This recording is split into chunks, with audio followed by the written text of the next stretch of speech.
Welcome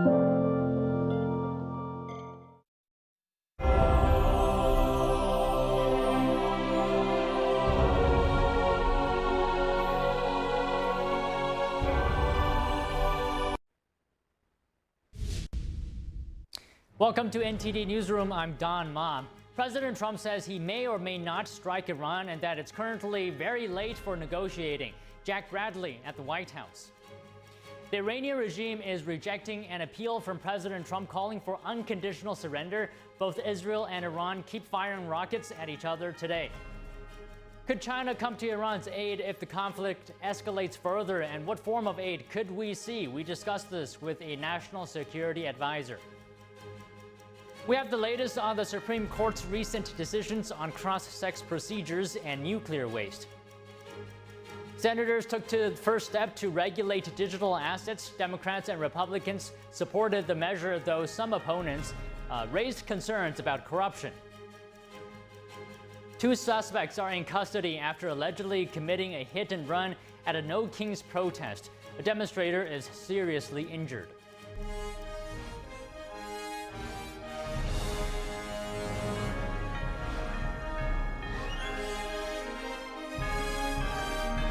This is NTD Newsroom, live from our global headquarters in New York City.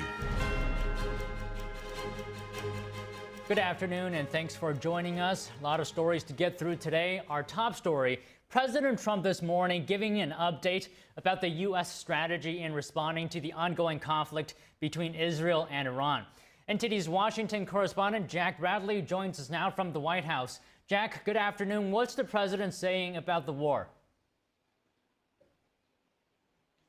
Well, there's no clear sign of tension slowing down in the Middle East. President Trump saying that the U.S. may or may not strike Iran's nuclear sites this morning. And then he said this.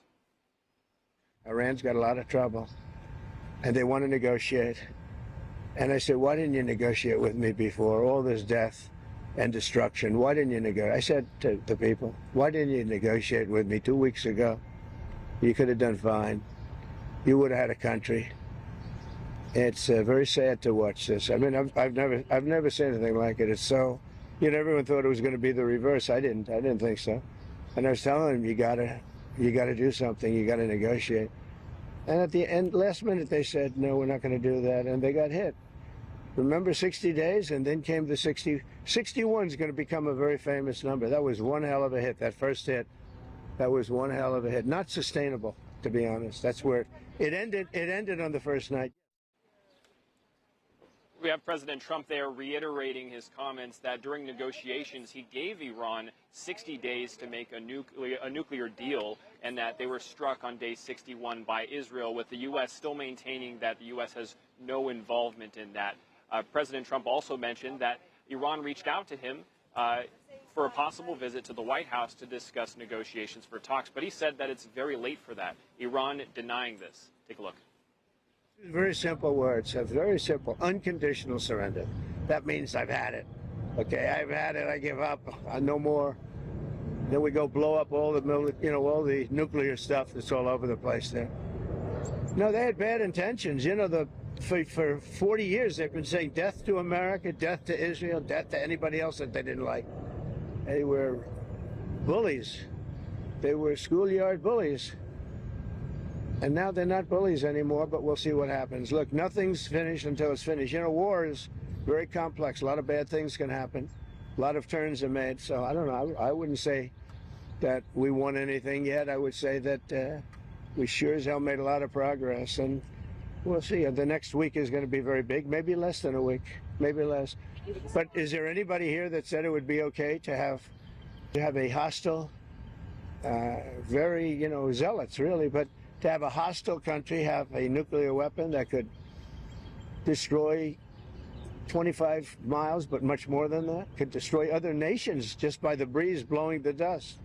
That dust blows to other nations and they get decimated. This is just not a threat you can have. So we have President Trump calling on Iran for an unconditional surrender.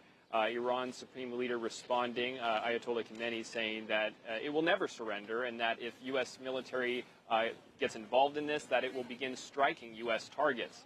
Now, meanwhile, all of these comments come on the White House lawn as President Trump unveiled flagpoles, new flagpoles that he calls a gift from him, reaching about roughly 100 feet tall. Trump also called on the Federal Reserve Chair Jerome Powell to cut interest rates just ahead of his announcement on interest rate setting in about a half an hour from now. Take a look. We should be 2 points lower. It'd be nice to be 2.5 points lower. We'd be saving $800 billion, $700 billion. That's a lot of money. Take it for nothing, for absolutely nothing. We'd save $600, $700, $800 billion. We have, I think we're 38th now in interest, and we should be number one. We should be the lowest. Now, Trump has long called on the Federal Reserve to cut interest rates and thus stimulate the economy. Don. And Jack, the U.S. is now working to evacuate American citizens out of Israel. Can you talk to us about what we know about this so far? Right. So the U.S. is announcing, the State Department announcing today that they're working to evacuate those U.S. citizens in Israel by means of boat or plane. Let's take a look at U.S. Ambassador Mike Huckabee's statement this morning on X. He wrote, American citizens wanting to leave Israel, U.S. Embassy in Israel is working on evacuation flights and cruise ship departures. You must enroll, however, in the Smart Traveler Enrollment Program, or STEP. Now, it's unclear how many Americans are seeking to depart Israel, or have, even if the U.S. military will be involved in this at all. And that's as the U.S. Embassy in Jerusalem announced today that it's going to be closing its doors, shutting down from today through Friday, saying that it's because of increased security risks. Now, according to Israeli authorities, since Friday, Iran has launched around 400 missiles at Israel, 40 of which breached the Iron Dome, killing about 24 people in Israel so far. Don, back to you. All right, Jack, as always, thank you. Next, Senator Lindsey Graham said he talked with President Trump last night on Iran. He told reporters, if diplomacy fails, you use force. Listen. Do you think you either want to do away with their nuclear program or you don't? Diplomacy didn't work. For 60 days, he sent emissaries, nothing to show for it. So either you want them to have a nuclear weapon or you don't. And if you don't, if diplomacy fails, you use force. So if you don't understand that Iran with a nuclear weapon is the biggest danger in the world, you're missing a lot. If you don't understand this is a religious Nazi regime, you're not listening to what they say. So all these people are talking about what if. Well, how can it be any worse? The guy in charge wants to kill all the Jews, reshape Islam in his own image, and come after us. November the 4th is Death to America Day in Iran. So the idea, well, what happens next? It can only get better. It can't be any worse. If the next guy wants to kill all the Jews and Americans, we've lost nothing. If the next person wants to live in peace, that'd be a big gain. So if you're president, you got to make hard decisions in real time. If you're sitting in the bleachers and you're uninformed, it's kind of a dangerous moment. You need to understand the regime. You need to understand their strain of Shiism is very, very radical. If you don't get that, you missed a lot.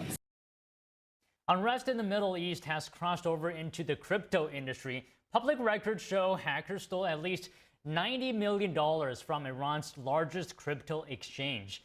In a post on X, Nobitex explained that the exchange detected unauthorized access to its infrastructure. Nobitex said its website and app will be unavailable for the foreseeable future as it investigates. It said it will share an update on how users will be able to safely access their assets again. Blockchain analysis firm Elliptic said that the stolen funds were sent to inaccessible wallets. The same group who took credit for a hack on Iran's bank, SEPA, are taking credit for this one. The hacking group, Predatory Shadow, said on X that it targeted Nobitex for allegedly funding terrorism for Iran. Israeli strikes on Iran have entered a sixth day, and talk of possible U.S. involvement is intensifying. Writing on X, Vice President J.D. Vance said President Trump may decide he needs to take further action to end Iranian enrichment. The U.S. is the only country with conventional weapons capable of targeting Iran's underground Fordow nuclear facility. NTD's Andrew Thomas has the details on the so-called bunker buster. Buried 260 feet beneath a mountain lies the Iranian regime's Fordow. The uranium enrichment facility is Tehran's second largest, but destroying it would require massive ordnance, the kind only the United States possesses. Center for a New American Security fellow Carlton Haylig explains. First, it's penetrating hard and deeply buried targets. Think something like a bunker or a facility that's built within a mountain. And these are also timed within the fuses of the weapons so that they don't explode immediately upon impact. This is the GBU-57 Massive Ordnance Penetrator, commonly known as a bunker buster. The GBU-57, which is the Massive Ordnance Penetrator that's being discussed heavily in terms of American involvement in Iran, can actually penetrate up to 200 feet before detonating its ordnance. Each GBU-57 weighs 30,000 pounds. According to Haylig, the bomb is the best option for penetrating targets like Fordow. In the case of the Massive Ordnance Penetrator, it is the only weapon in anyone's arsenal globally that's able to successfully target and potentially even eliminate facilities like Fordow. Haylig explains that the GBU-57 was designed for other U.S. adversaries, but it's never been used in combat. Initially, that was in terms of North Korea, later expanded to target sets including Iran as well. And even then, it's not a guarantee that one or even two of these weapons would be able to successfully take Fordow offline.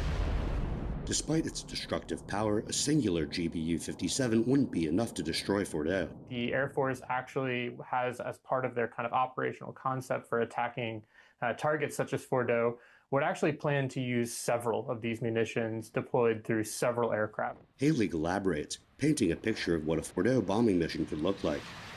So it wouldn't just be a single munition dropped or even two from one airplane. It would be multiple strikes kind of barreling down into that target set over time, kind of drilling down towards the target.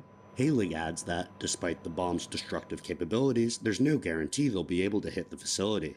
Andrew Thomas, NTD News. German Chancellor Friedrich Merz praised the Israeli army, saying they're doing the dirty work for us in Iran.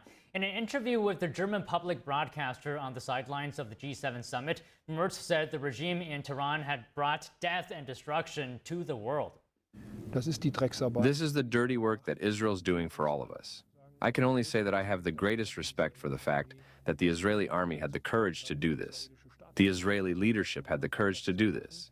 Otherwise, we might have seen months and years more of this regime's terror, and then possibly with a nuclear weapon in their hands. And Israelis are finally returning home after airport closures left thousands stranded abroad. 2 flights from Cyprus landed in Tel Aviv this morning, the first to arrive since the Israel-Iran conflict began. Israel had shut its airspace to commercial traffic after Iran launched missiles toward the country. An estimated 50,000 Israeli nationals are still trying to get back. Israel's Ella Airlines is operating repatriation flights from Paris, Rome, Milan, and Athens, with 2 smaller airlines also joining the effort. Meanwhile, a cruise ship carrying evacuees from Israel arrived in Cyprus earlier today. It will now begin transporting stranded Israelis from Cyprus back home, with 2 crossings planned. Chinese President Xi Jinping broke his silence on the escalating Israel-Iran conflict, expressing concern and calling for de-escalation during a summit in Kazakhstan. His remarks came a day after China warned its citizens to leave Iran due to ongoing Israeli airstrikes. And joining us now to discuss where China stands amid the Israel-Iran conflict is Casey Fleming, CEO, Black Ops Partners Corporation and National Security Advisor. Casey, good afternoon. Do you think China would actually come to Iran's aid if the conflict escalates further? And what form of aid might we see? Well, initially, you're going to see support for military munitions, maybe even food aid, that kind of thing initially. But if the U.S. gets involved, you can probably see China get involved as well. China's master plan is China being the grand puppeteer with Russia, Iran, Pakistan, North Korea in their axis. And it's part of the grand plan to create all this chaos and disturbance and confusion throughout the rest of the world for eventual takeover by the Chinese Communist Party. So this is all part of the CCP's grand plan. Now, what they're going to say is plausible deniability at first, and then, of course, using different tactics to throw people off. But the plan is absolute support of Iran. The more that they can structure confusion, terror, and so on, the more it throws the U.S. off of our balance. Does it have anything to consider? What are its considerations when deciding whether to support Iran or not, especially right now? Well, that's something that they know internally from the outside as a group studying the CCP for many years. It's really the ultimate goal is complete takeover of the world. So this is a regional conflict. They want to keep it regional, but if the U.S. gets involved in other ways, you'll see that it'll be a tit for tat. If the U.S. gets involved by bunker busters, maybe the CCP might get involved in bombing Israel, just in a tit for tat to show that they are equal to the CCP, to show that they're equal to the United States. I wouldn't put anything past the CCP other than that they know that a showdown is, in our belief, in our estimation, imminent between China and the United States. So is there a possibility, from what I'm hearing, that this conflict could bring the U.S. and China in a sort of proxy standoff? Absolutely. Very well a proxy standoff. It also might give the license in the CCP's minds to go after Taiwan. We expect them to go after Taiwan in late 26 or early 27, but it may speed up that agenda by this regional skirmish and say, U.S., you came, you did a foul, so we're going to do a foul too. So CCP has been prepping their population and their military for war for a long period of time. And, anything is game at this point. It's the world is actually a tinderbox right now. And I don't want to make people feel nervous, but it's exactly what's going on. Okay, then can you describe the nature of the relationship between China and Iran? And it's important because we got to know how much of their interests are actually aligned. Well, the interests are aligned to the extent that they want to dethrone the United States and the rest of the Western world. So their interests are completely aligned at the strategic level. It's what they do tactically is anyone's guess. And everything that's done tactically, if it's not measured correctly, could escalate the war very, very quickly. So they're aligned strategically to defeat the West and the Western world of order and replace it with the Chinese Communist Party at the center of that web. And they are playing their enemies. Russia is very fearful of China, even though they're considered blood brothers together. That's what Xi Jinping and Putin say. Russia is very, very nervous of China in the future as a future enemy. And the same thing, China cannot be trusted. China is a ruthless totalitarian regime, a very dark regime that cannot be trusted, and they play to win. So this is a very, very serious time. This is not just a regional conflict this time. China is much more involved, although they'll play it coolly up front, even till the end. They'll play it, say, well, we didn't do anything. We're not behind anything. So it's always the deception piece of it that's always part of the CCP. All right, if Israel succeeds, let's say, in destroying Iran's nuclear program, or if the Iranian regime falls, how would that affect China? Well, it depends on who's going to come back in and rule Iran. Are they going to be supporting the CCP mission and strategy to dethrone and defeat the West and take over as the single global superpower? And if that regime, so the CCP will try to put their own people in to get, whether voted in or thrown in, if this dark regime in Iran ceases to exist. So if it's that piece of it, you can see that the CCP is going to try to put their own people in so they can control, or you can see other actions to dethrone whoever comes in to take over this regime, should this regime come out of power. I'm wondering if you can also comment on how much does Iran depend on China, because it's reported that China buys nearly 90% of Iran's oil. What is China's influence on Iran? That's considerable. It's absolutely, it's the #1 producer of Iranian oil. And I'm a consumer of Iranian produced oil. They are also turning it back around and processing and sending it back as rocket fuel back to Iran.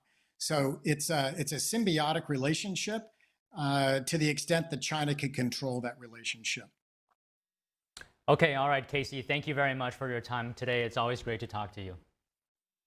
Thank you.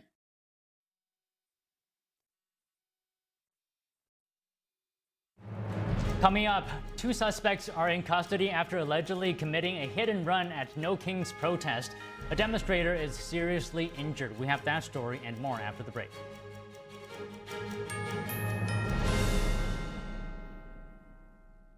Hi, I'm Susan Lucci. You may know me from my many years on television. I never thought about heart disease until I had my own heart event. I felt this slight pressure on my chest, just slight. I thought, oh, it's nothing, it'll go away. I didn't get it. I did not get it. A few days later, while shopping at a boutique, that pressure returned, much stronger. It felt like an elephant pressing on my chest. I had a 90% blockage in my main artery and a 75% blockage in the adjacent artery. I was rushed into surgery where I received 2 stents in my arteries. Stents developed through research funded by the American Heart Association. Those stents saved my life. That's why I'm in front of you today, asking you to join me in supporting the American Heart Association by becoming a monthly donor.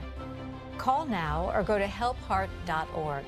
For only $19 a month, just 63 cents a day, you can help fund the next medical breakthrough.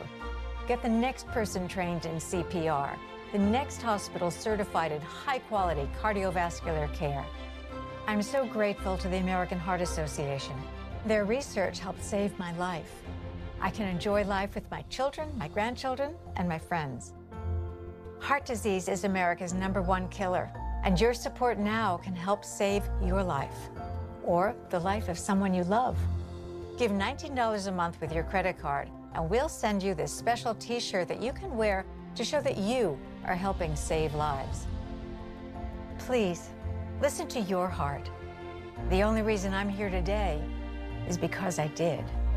Please call or go online to helpheart.org. Become a monthly donor, and for a limited time only, your first month's gift will be matched. Thank you. Say goodbye to harsh, bitter coffee and hello to a delicious, smooth brew. With specialty quality beans, expertly roasted in-house, you'll taste the difference with every sip. Fermented with a blend of 50 enzymes, Days Coffee delivers a rich brew like no other. Made with the highest grade specialty beans available, you're sure to taste the difference. Elevate your morning with Days Enzyme Fermented Coffee.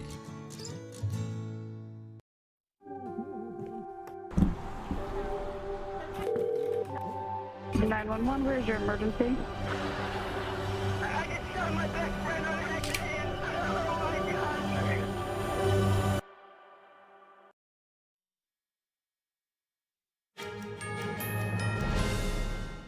Keeping an eye on the latest Supreme Court decisions today, one case was decided on technical grounds and the other on the merits of the case impacting protections for transgender people. Now, let's start with the transgender case. The court upheld Tennessee's ban on cross-sex procedures for children who identify as transgender. The ruling effectively protects the Trump administration from legal challenges to similar bans ordered by President Trump. Another 26 states have laws similar to the one in Tennessee, and in Texas, the High Court ruled that the state of Texas and others could not pursue their claims against the Nuclear Regulatory Commission. The commission approved a facility in Texas for storage of nuclear waste The majority said the plaintiffs had failed to intervene at an early stage of the approval process, but the court didn't address the legal question of whether the commission even had the authority to approve the privately owned facility. Democrats and Republicans showed support for regulating dollar-backed cryptocurrency. A first-ever crypto bill, that is, passed the Senate yesterday evening. NTD's Melina Weisskopf has the update. The legislation that passed the Senate last evening is a pretty major step in the crypto world. It establishes regulations for stablecoins. The bill passed with 18 Democrats and almost all Republican support, and it strengthens bankruptcy protections for bank depositors and directs the Treasury to develop rules for monitoring suspicious transactions. Now, this legislation is just one piece of the puzzle to regulate crypto. Lawmakers still need to set rules. Supporters say this legislation is long overdue. Senator Bill Hagerty's legislation that will be a first step towards modernizing the American payment system and integrating digital assets into the U.S. economy in a responsible way. Though there were a number who opposed it, expressing concern about the Trump family's connections in the market. Donald Trump's meme coin has no value in and of itself. Its only value is based upon how much demand exists for the meme coin.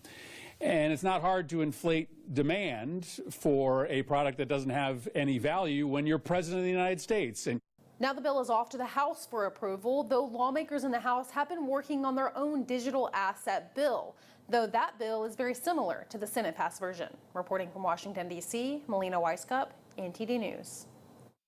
Senate Republicans are investigating allegations that concerns about former President Biden's cognitive health were covered up. The Judiciary Committee is holding a hearing focused on key moments during his presidency. Senators John Cornyn and Eric Schmidt are co-chairing the hearing this morning. Cornyn says they're looking into key moments such as the border crisis and the withdrawal from Afghanistan. The senators also seek to know why the constitutional power to remove Biden from office wasn't triggered. Cornyn says it's now clear that the former president wasn't up for the task. This comes after CNN host Jake Tapper published a book alleging the White House controlled the narrative about Biden's health. The top-ranking Democrat on the Judiciary Committee is Senator Dick Durbin. He says today's hearing is a waste of time. According to Durbin, there are more important things happening right now, saying this hearing only serves political purposes. U.S. senators are calling for tighter security after the deadly shooting of a Minnesota state lawmaker over the weekend. Lawmakers say the threats are rising, with one senator warning of a spreading virus of political violence targeting public officials. I'm profoundly grateful to law enforcement that the alleged shooter is now in custody, and I look forward to seeing him prosecuted to the fullest extent of the law. There's no place for this kind of violence in our country. None. Public servants should never have to fear for their lives simply for doing their job. Public servants, there should not be an attempt to intimidate public servants not to do their job or not to take their job. So we need immediate steps. We need to take immediate steps to ensure the safety of members. That includes sending additional funding and resources to the Capitol Police. Top law enforcement officials briefed senators behind closed doors following the deadly shooting of Minnesota state lawmaker Melissa Hortman and her husband. The same gunman also wounded State Senator John Hoffman and his wife. Capitol Police say threats against lawmakers have more than doubled over the last decade, nearly 9,400 last year alone. President Trump was also targeted in 2 assassination attempts in 2024, one of which left him injured. Meanwhile, the man charged with a federal hate crime in connection with the attack on the Pearl Street Mall in Boulder will appear in court today. The Pentagon said yesterday it will deploy up to 700 military personnel to assist with immigration enforcement in Florida, Louisiana, and Texas. The troops will provide logistical, administrative, and clerical assistance at detention facilities.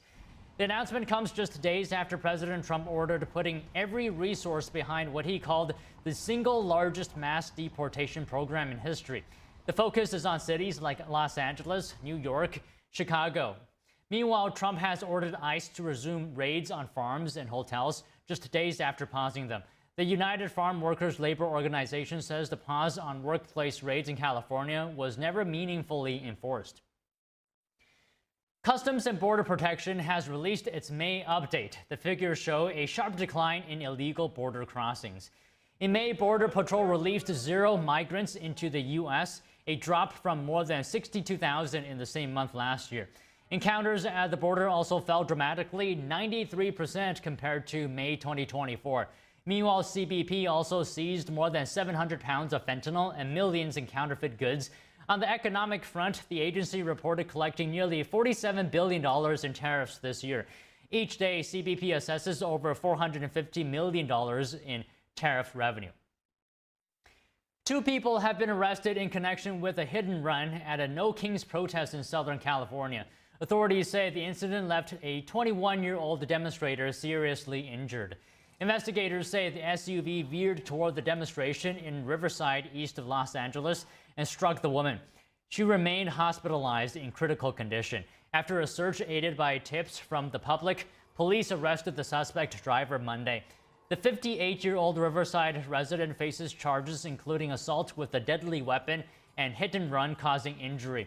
Also arrested was a 39-year-old Riverside woman. She is suspected of taking the vehicle into an unincorporated area of the Mojave Desert to destroy evidence. She faces charges of accessory after the fact and destruction of evidence. Federal Reserve Chair Jerome Powell is holding a news conference right now. Let's take a look at that. Private domestic final purchases, or PDFP, as we call them, which excludes net exports, inventory investment, and government spending, grew at a solid 2.5% rate. Within PDFP, growth of consumer spending moderated, while investment in equipment and intangibles rebounded from weakness in the fourth quarter. Surveys of households and businesses, however, report a decline in sentiment over recent months and elevated uncertainty about the economic outlook, largely reflecting trade policy concerns. It remains to be seen how these developments might affect future spending and investment. In our summary of economic projections, the median participant projects GDP to rise 1.4% this year and 1.6% next year, somewhat slower than projected in March. In the labor market, conditions have remained solid. Payroll job gains averaged 135,000 per month over the past 3 months. The unemployment rate, at 4.2%, remains low and has stayed in a narrow range for the past year. Wage growth has continued to moderate while still outpacing inflation. Overall, a wide set of indicators suggests that conditions in the labor market are broadly in balance and consistent with maximum employment. The labor market is not a source of significant inflationary pressures. The median projection for the unemployment rate in the SEP is 4.5% at the end of this year and next, a bit higher than projected in March. Inflation has eased significantly from its highs in mid-2022, but remains somewhat elevated relative to our 2% longer-run goal. Estimates based on the Consumer Price Index and other data indicate that total PCE prices rose 2.3% over the 12 months ending in May, and that, excluding the volatile food and energy categories, core PCE prices rose 2.6%. Near-term measures of inflation expectations have moved up over recent months, as reflected in both market and survey-based measures. Respondents to surveys of consumers, businesses, and professional forecasters point to tariffs as the driving factor. Beyond the next year or so, however, most measures of longer-term expectations remain consistent with our 2% inflation goal. The median projection in the SEP for total PCE inflation this year is 3%, somewhat higher than projected in March. The median inflation projection falls to 2.4% in 2026 and 2.1% in 2027. Our monetary policy actions are guided by our dual mandate to promote maximum employment and stable prices for the American people. At today's meeting, the committee decided to maintain the target range for the federal funds rate at 4.25% to 4.5%, and to continue reducing the size of our balance sheet. We will continue to determine the appropriate stance of monetary policy based on the incoming data, the evolving outlook, and the balance of risks. Changes to trade, immigration, fiscal, and regulatory policies continue to evolve, and their effects on the economy remain uncertain. The effects of tariffs will depend, among other things, on their ultimate level. Expectations of that level, and thus of the related economic effects, reached a peak in April and have since declined. Even so, increases in tariffs this year are likely to push up prices and weigh on economic activity. The effects on inflation could be short-lived, reflecting a one-time shift in the price level. It's also possible that the inflationary effects could instead be more persistent. Avoiding that outcome will depend on the size of the tariff effects, on how long it takes for them to pass through fully into prices, and ultimately on keeping longer-term inflation expectations well anchored. Our obligation is to keep longer-term inflation expectations well anchored and to prevent a one-time increase in the price level from becoming an ongoing inflation problem. As we act to meet that obligation, we will balance our maximum employment and price stability mandates, keeping in mind that without price stability, we cannot achieve the long periods of strong labor market conditions that benefit all Americans. We may find ourselves in the challenging scenario in which our dual mandate goals are in tension. If that were to occur, we would consider how far the economy is from each goal and the potentially different time horizons over which those respective gaps would be anticipated to close. For the time being, we are well positioned to wait to learn more about the likely course of the economy before considering any adjustments to our policy stance. In our SEP, FOMC participants wrote down their individual assessments of an appropriate path for the federal funds rate based on what each participant judges to be the most likely scenario going forward. The median participant projects that the appropriate level of the federal funds rate will be 3.9% at the end of this year, the same as projected in March. The median projection declines to 3.6% at the end of next year and to 3.4% at the end of 2027, a little higher than the March projection. These individual forecasts are always subject to uncertainty, and as I've noted, uncertainty is unusually elevated. And of course, these projections are not a committee plan or decision. At this meeting, the committee continued its discussions as part of our 5-year review of our monetary policy framework. We focused on issues related to assessing the risks and uncertainties that are relevant for monetary policy and the potential implications for policy strategy and communications. Our review includes outreach and public events involving a wide range of parties, including Fed Listens events around the country and a research conference that we held last month. We are open to new ideas and critical feedback, and we will take on board lessons of the last 5 years in determining our findings. We intend to wrap up any modifications to our statement on longer-run goals and monetary policy strategy by late summer. After that, we will consider enhancements to our suite of communications tools, including the SEP. The Fed has been assigned 2 goals for monetary. And that was Fed Chair Jerome Powell announcing that the U.S. Central Bank kept rates unchanged, and this will be the 4th time in a row, and projecting that GDP growth will be slower than previous forecasts. And the forecast remains the same for the number of rate cuts for this year. And as well as saying the labor market remains steady and is in line with maximum employment. Next, a federal judge found Florida's Attorney General in civil contempt of court yesterday for violating a restraining order. District Judge Kathleen M. Williams ruled that James Uthmeyer violated a temporary restraining order that stopped him from enforcing a newly enacted law against illegal immigrants. The state law makes it a crime for adults with a mandatory minimum prison sentence of 9 months to enter or re-enter Florida. Uthmeyer had sent a letter to state law enforcement agencies saying he could not prevent them from enforcing the law. Williams found this letter to be in contempt of her order. She ordered the AG to now submit bi-weekly reports on actions made under the new law. A familiar face is in the lead in the Democratic primary race for New York City mayor. Former New York Governor Andrew Cuomo holds a lead over State Assemblyman Zohran Mamdani. It's an 11% point edge for Cuomo in the latest Marist poll. Among likely voters, however, the survey shows Mamdani has pegged away at Cuomo's lead since last polling was done in May. Both Cuomo and Mamdani are tied when it comes to initial preferences among Democratic voters who say they are most active in their party's primaries. Also, 11% of likely voters questioned say they're still undecided about their first pick.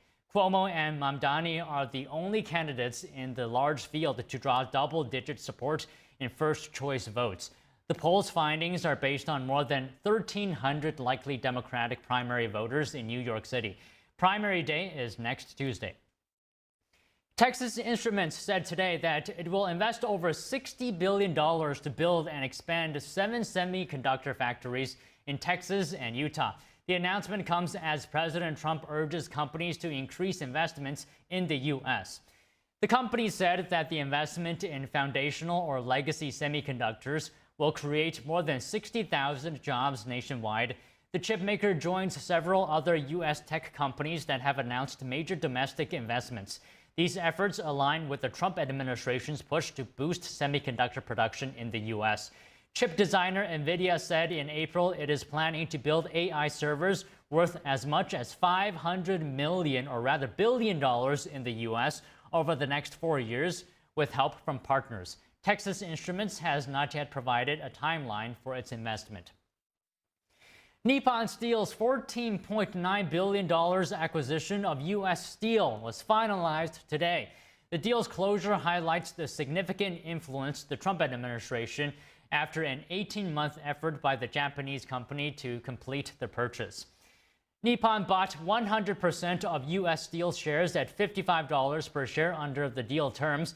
This matches the offer it first made in December 2023 for the steelmaker. The filing also discloses details of a national security agreement made with the Trump administration. It gives President Donald Trump the authority to name a board member as well as a non-economic golden share. Nippon Steel's chairman and CEO thanked Trump for his role. The golden share grants the U.S. government veto authority over key corporate decisions. These include actions like reducing production capacity or moving jobs overseas. Coming up, the Iranian regime is rejecting an appeal from President Trump calling for unconditional surrender. Both Israel and Iran keep firing rockets at each other today. We have that and more after the break.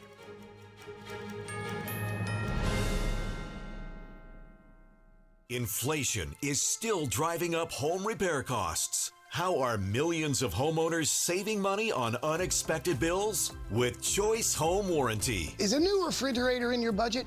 How about a replacement AC unit? I'm Ty Pennington. For many families, these costs can be catastrophic. That's why I'm a Choice Home Warranty customer. They've saved millions of homeowners from unexpected repair bills with an affordable monthly plan that provides peace of mind and helps avoid surprise expenses. Call now to protect your home with Choice Home Warranty and get your first month free. Choice Home Warranty offers plans that cover repair or replacement on up to 25 essential home systems and appliances. Protect your budget with a customizable Choice Home Warranty. We've been a Choice Home Warranty customer for almost 9 years. And we couldn't be more happy with their service that we get from Choice Home Warranty. Unexpected home repairs can quickly eat into your savings. It wastes time and fills you with stress. Choice Home Warranty is the most trusted name in home warranty. Call now to lock in a low monthly rate. Choice Home Warranty has a nationwide network of more than 25,000 trusted technicians. When I have a breakdown, they always have the right contractor to get me taken care of quickly. I just pay a low monthly fee and they pay for the covered repairs. Choice Home Warranty has been a great company to work with, and they've taken care of us. I would suggest anybody who lives in a home not to be in a home without them. It's time to protect your hard-earned money with an affordable plan from Choice Home Warranty. Call right now for the peace of mind you and your family deserve. Call Choice Home Warranty now. Protect your home and your wallet with Choice Home Warranty. Call now to get a free quote, your first month free, and save $10 a month for the first year. Call 800-983-4585, 800-983-4585, or go to choicehome.com. To celebrate our newest launch, Rev 7, I'm bringing you an amazing introductory offer, plus an exclusive overstock sale that you're not going to want to miss. Rev 7 is our premium energy drink that tastes great and gives you energy all day with no jitters and no crashes. That's because there's no sugar and no caffeine. I'm so sure you're going to love Rev 7 that for a limited time you can try our 3-pack absolutely free. Or check out our Percale bed sheets. I can't believe I'm even going to say this. Every color, every style, every size, only $29.88. So go to mypillow.com or call the number on your screen. Use your promo code to save 20% on our Rev 7 12-packs or try our introductory 3-pack absolutely free. And our Percale bed sheets, all sizes, only $29.88, even the queens and kings. Inventory is extremely limited, so order now.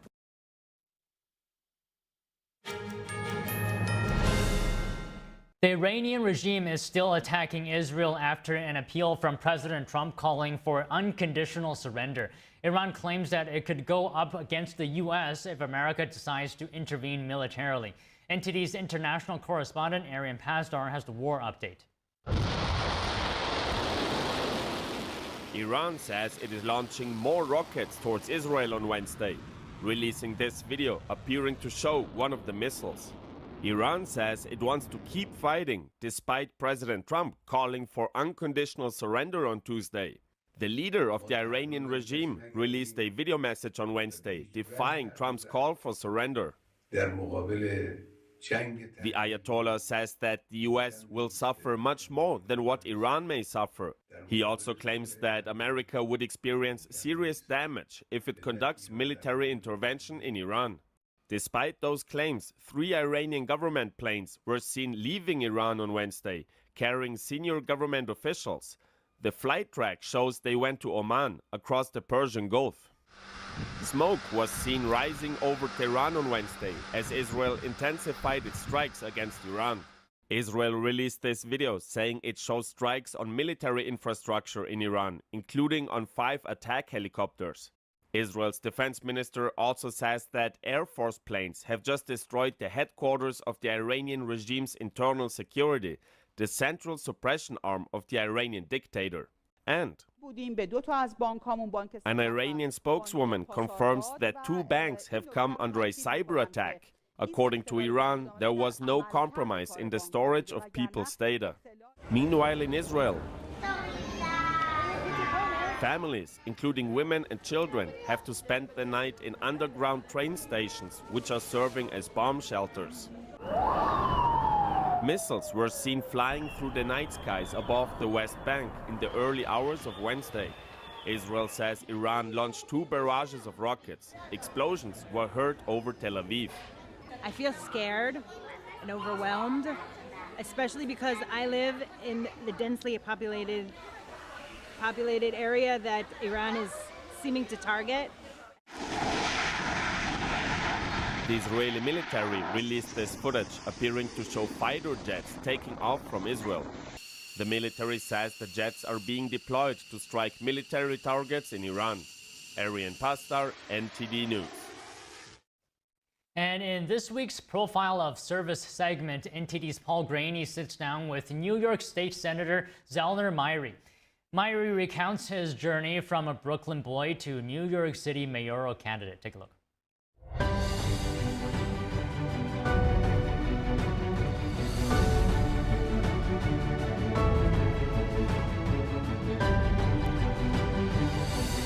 I'm a born and raised New Yorker, son of 2 immigrants from Costa Rica. Sent me to public schools in Brooklyn. I went to PS 161, Brooklyn Tech for high school, went to Fordham University for undergrad, Cornell for law school, became a lawyer, worked for a very prestigious law firm, and then I ran for state senate in the same neighborhood that my parents raised me. And part of the reason why I'm running for mayor, part of the reason why I ran for office in the first place, is I was the recipient of an after-school program. I had really good middle school teachers. I had a city that looked after me. People stepped up and they gave me public service. I'm trying to give it back. My middle school teacher, Mrs. Randolph, was someone who believed very deeply in me. And she was the one that said, listen, I love you, Z, but you gotta get your act together if you're gonna be on the path to success. and I never forgot her investment. It's part of why it was my first commercial in my mayoral campaign. She said that if you can be diligent, if you can focus on your books, I know the potential that you have, and that inspiration is what I'm trying to give to some folks today. Is there any particular moment where you thought, maybe I won't be able to do it? You know, this is not easy. There's a lot of sacrifice that comes with public service. In particular, you sacrifice time with your family. You know, I'm recently married, and I would love to be spending more time with my wife than being on the campaign trail. So that makes it difficult sometimes, but you think about the mission, ultimately what you're trying to do, that helps you to keep going. Now, I've passed over 65 bills that have become the law, and I have focused on things that my constituents care about. That's affordable housing, that's public safety, that's ensuring that people have a second chance, that our small businesses have support. I've been proud of the work that I've done in the state legislature. I'm trying to bring that same urgency, attention to detail to City Hall. Talk to us about the importance of bipartisan cooperation. You know, here's the thing. At bottom, people want leaders who are going to serve and who care about the things they care about, who are fighting for the things that they fight for. And I've been proud in the state Senate to pass legislation that has been co-sponsored by both Democrats and Republicans. In fact, just yesterday, I passed a bill around junk food advertising with children that got Republican support. That's the type of leadership I think people want in this moment, where we have two extremes biting each other all the time. I want to focus on the things that people care about. What is your philosophy of service? What's your North Star? People often try to put labels on you, and they say, well, are you a progressive? Are you a moderate? Are you a conservative? When I'm talking to people on the street, and when they stop me on the street, they don't ask if I'm a progressive or a moderate or a conservative. They say, are you getting the job done? That is my North Star. The on the street. What am I doing to deliver for that everyday person? And that's what I'm trying to bring to City Hall too. So you describe yourself perhaps more pragmatic than ideological. That's exactly right. You know, the greatest mayor in New York City history, Mayor LaGuardia, said, there's no Republican or Democratic way to pick up the trash. And that is my philosophy. Pick up the trash, get the job done. Ultimately, that's what people are going to be concerned about. You're just recently married. Talk to us about the importance of family and how it supports you through your job. Family is everything. Family is everything. On the policy front, I want to ensure that New York City is a place where everyone can raise a family. As we know, childcare is unaffordable. A lot of things are unaffordable. But also in my personal life, family is important. You know, sometimes I got to tell my campaign team, no more events today. I'm going to date night with my wife.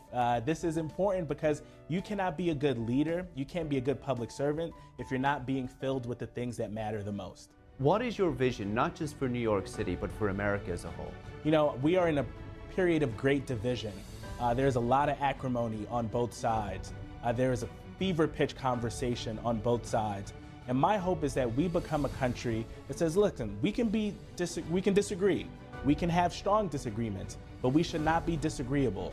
We should have civil discourse, civil conversation, even passionately, but ensure that at the end of the day, people feel safe to have that conversation, and we're focused on making everyday Americans' lives better.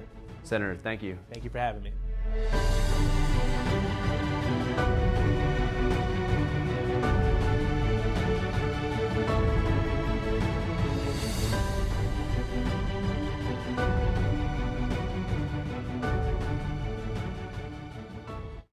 Coming up, the world's 2025 most livable cities list has been released, and it features an upset. We have more information after the break.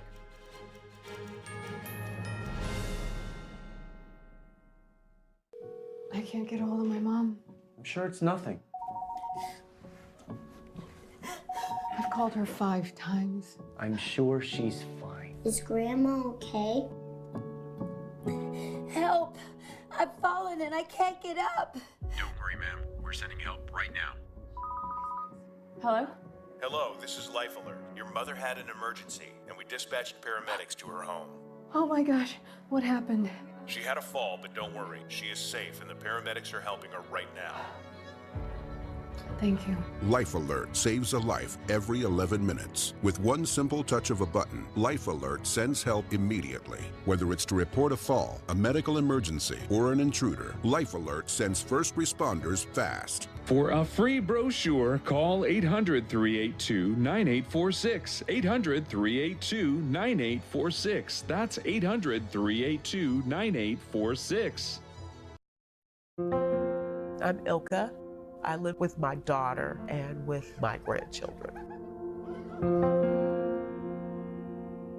There's a sense of comfort that comes with eating a good meal. We try to make the most, of what we have. We have rent to pay, and then there are lights and there are gas. And while my daughter and I both work, it still just doesn't seem like there's enough to go around sometimes. Every day, millions of our neighbors face hunger, including 1 in 5 children, and food costs keep rising. Please call or go online right now to join Feeding America with your gift of just $19 a month, only 63 cents a day. Your monthly support can fill plates with nutritious food for families across the country and in your community, thanks to a nationwide network of food banks and volunteers. If you were over and playing with us, you were part of our family and you were going to eat. A real cook can take nothing and make something. No one should ever have to wonder if they will have enough to eat, and our neighbors are working hard to feed their families every day. Call or go online now. Visit helpfeedingamerica.org and give $19 a month. 98% of donations go directly to help millions of people facing hunger from coast to coast and in your own community. Use your credit card and you'll get this exclusive canvas grocery bag as a thank you for joining hands with people across America to help end hunger. Some of the lessons that I hope that my family will take, it is important to treat people the way that you want to be treated. I have carried on the tradition of loving people through food. Please call right now or go online to make a monthly gift at helpfeedingamerica.org. Your support helps our neighbors bring food home to their families. The Academy is honoring 4 Hollywood legends for their impact on film, television, and beyond. Tom Cruise, Dolly Parton, Debbie Allen, and Wynn Thomas will all receive honorary Oscars at this year's Governor's Awards. The award celebrates a lifetime of exceptional achievement, major contributions to film, or outstanding service to the Academy. Cruise is being recognized for his blockbuster career and commitment to the industry. Parton will take home the Jean Hersholt Humanitarian Award for her decades of charitable work. Debbie Allen is being honored for her groundbreaking work on stage and on screen as a choreographer, actor, and producer. And Wynn Thomas is being recognized for his visionary production design on films like Spike Lee's Do the Right Thing, Malcolm X, and Hidden Figures. The awards will be presented on November 16th in Hollywood. The 2025 World's Most Livable Cities list has been released, and it features an upset. Danish capital Copenhagen takes the top spot, dethroning Vienna. The Austrian capital had been on top the past 3 years. The Economist Intelligence Unit's 2025 Global Livability Index was released yesterday. It ranked 173 cities around the world on a number of factors. Aspects including healthcare, education, stability, infrastructure, and environment were taken into account. With Copenhagen in first place, Vienna tied with second with Zurich, Switzerland. Australia's Melbourne kept its 4th place spot, with Switzerland's Geneva rounding out the top 5. The highest U.S. city on the list is Honolulu, Hawaii, which came in at number 23. Coming up, 2 people are under arrest after a hit and run at a No Kings protest that left a young woman critically injured. Meanwhile, the Department of Defense is deploying more National Guard troops to Los Angeles. We have that and more after the break.